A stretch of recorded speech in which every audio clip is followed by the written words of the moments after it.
Good morning student, मैं आपकी Hindi teacher. बच्चों, आज आपके वीडियो का विषय है अपनी बिटिया के लिए।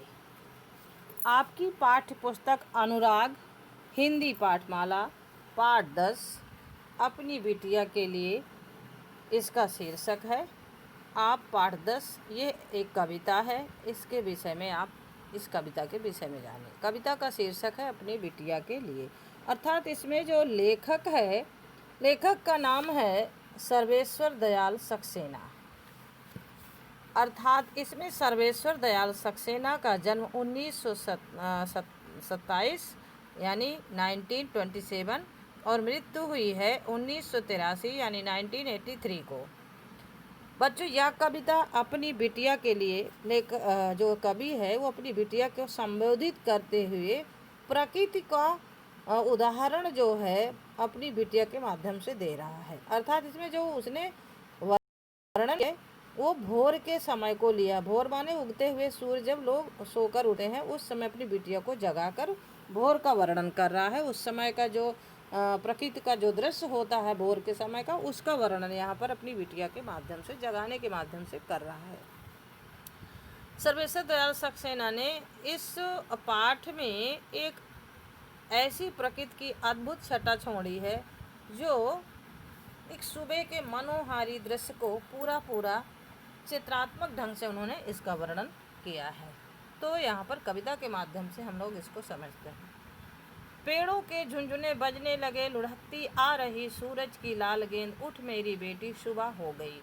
यहाँ पर कवि कह रहा है कि हवा के चलने से सुबह जो पेड़ों के पत्ते और डालियाँ हिलने लगे तो वो झुंझुने के समान लग रहे हैं। और सूरज, लुढ़कती आ रही सूरज की लाल गेंद, जब सूरज सुबह सुबह उगता है तो वो एक लाल गेंद की समान दिखाई देता है। वो धीरे धीरे ऊपर की ओर चढ़ता आता है तो उसको लुढ़कती हुई लाल गेंद के समान बताया है। और कह रहा, उठ मेरी बेटी सुबह हो गई, अर्थात सुबह हो गई, अब तुम उठ जाओ। तूने छोड़े तो जो गैस के गुब्बारे, तारे अब दिखाई नहीं देते, जाने कितने ऊंचे चले गए। उसने कहा, तूने जो शाम को गैस रूपी गुब्बारे आकाश में छोड़े थे, ये गैस रूपी गुब्बारे मतलब तारों को संबोधित किया है, यानी वो तारे रूपी गैस के गुब्बारे अब दिखाई नहीं देते, अर्थात अब सूरज निकल आया है, तारे अदृश्य हो गए हैं, जाने कितने ऊंचे चले गए। यानी तूने जो गैस रूपी गुब्बारे छोड़े थे वो बहुत ऊंचे चले गए, दिखाई नहीं देते, मतलब कि सूर्य निकल आया है और तारे छिप गए हैं, इसलिए भोर हो गई है, अब उठ जा। तूने जो नचाई थी फिर की चांद देख अब गिरा, अब गिरा, उठ मेरी बेटी सुबह हो गई। तूने जो नचाई थी फिरकी मतलब एक फिरंगी होती है जो हवा के रुख से नाचती है।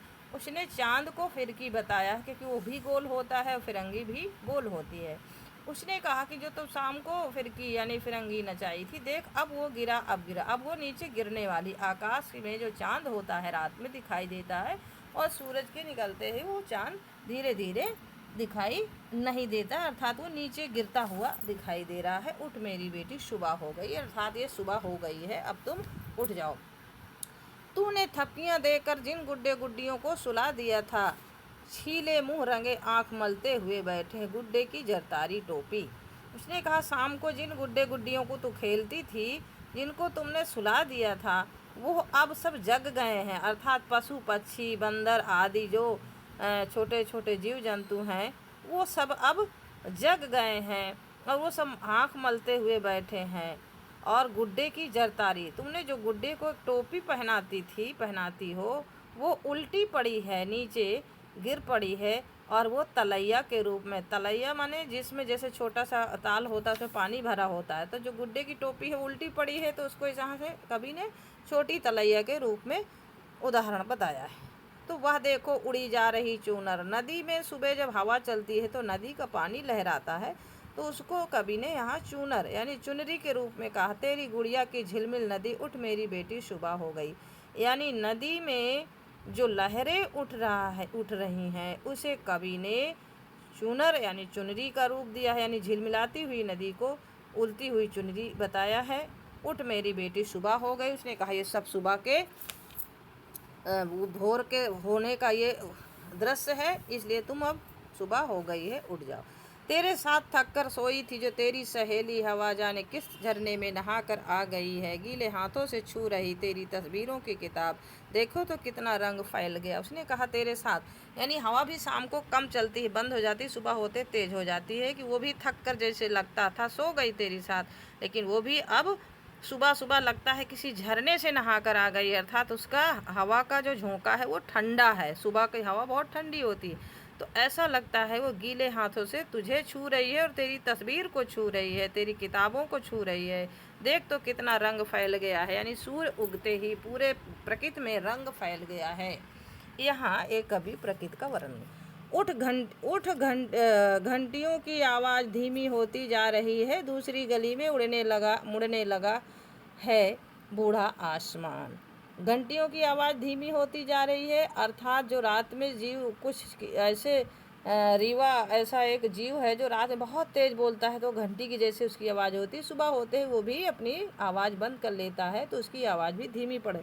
दूसरी गली में मुड़ने लगा बूढ़ा आसमान, अर्थात आसमान में जो तारे थे अब आसमान सफ़ेद दिखाई देने लगा है, क्योंकि सूरज की किरणों के सामने उसका रंग बदल देता है, तो ऐसा लगता है कि दूसरी गली में चला गया है, बूढ़ा हो गया, मतलब कि सूर्य की रोशनी में अब वो कम, उसकी जो आभा है वो कम हो गई। अभी भी दिखाई दे रहे हैं उसकी लाठी में बंधे रंग बिरंगे गुब्बारे, कागज़ पन्नी की हवाई चरखियाँ। मतलब अभी पूर्ण रूप से सूर्य की किरणें नहीं फैली हैं, तो अभी भी छोटे मोटे तारे कुछ जो ज़्यादा चमकीले होते हैं वो भी दिखाई देते हैं। कब तक? जब तक सूर्य अपने पूरे आभा को फैला नहीं देता, पूरा किरणें फैल जाती, तब जाके छोटे तारे कुछ झिलमिलाते रहते हैं हल्की रोशनी में। मतलब अभी भी कुछ जो है तेज़ तारे जो ज़्यादा चमकने वाले हैं वो भी अभी आकाश में दिखाई दे रहे हैं, तो वो किसी लगता है कि वो लाठी में बंधे हुए गुब्बारे हैं, रंग बिरंगे अभी भी चमक रहे हैं। लाल हरी ऐनक दफ्ती के रंगीन भोंपू, उठ मेरी बेटी आवाज़ दे सुबह हो गई। उसने कहा लाल हरी ऐनक के ये दफ्ती के रंगीन भोंपू, उठ मेरी, यानी ये सब कुछ ये प्राकृतिक दृश्य है। कलियाँ लाल हरी अनेक प्रकार की कलियाँ खिल गई हैं, सब फूल हरे भरे जो सुबह थे सबके अलग अलग रंग, ये अनेक अनेक प्रकार के खिल गए हैं, इसलिए अब तुम उठ जा, सुबह हो गई। उठ देख बंदर बिस्कुट खा गया, तेरा डिब्बा लिए छत की मुंडेर पर बैठा है, धूप आ गई है। अर्थात धूप अब हमारे छत पर आ गई है, अर्थात छत की मुंडेर पर जो धूप पड़ रही है वो बंदर को कहा है कि जैसे लगता है बंदर तेरे बिस्किट का डिब्बा लेकर छत की मुंडेर पर बैठा है। अर्थात सूर्य की किरण हमारे छत पर पड़ गई है, और वो धूप जो है बंदर को उदाहरण दिया है कि वो तेरे बिस्किट का डिब्बा लेकर छत पर आ गए, अर्थात धूप हमारे छत पर आ गई, इसलिए अब उठ जा, सुबह हो गई। तो इस प्रकार से कवि ने अपनी बेटी के माध्यम से सुबह के भोर के वर्णन किया है, सूर्य का पूरे प्राकृतिक दृश्य का वर्णन उसने किया है। सुबह जो जो भी प्राकृतिक परिवर्तन होता है, उगते हुए रात खत्म होती है, भोर होता है, तो अनेक प्रकार के सुबह भोर में परिवर्तन होते, उन्हीं सुबह के परिवर्तन को अपनी बिटिया के जगाने के माध्यम से कवि ने किया है। तो बच्चों आज आपका ये पाठ यहीं समाप्त होता है, और अगले वीडियो में अगले पाठ के साथ मिलेंगे। धन्यवाद।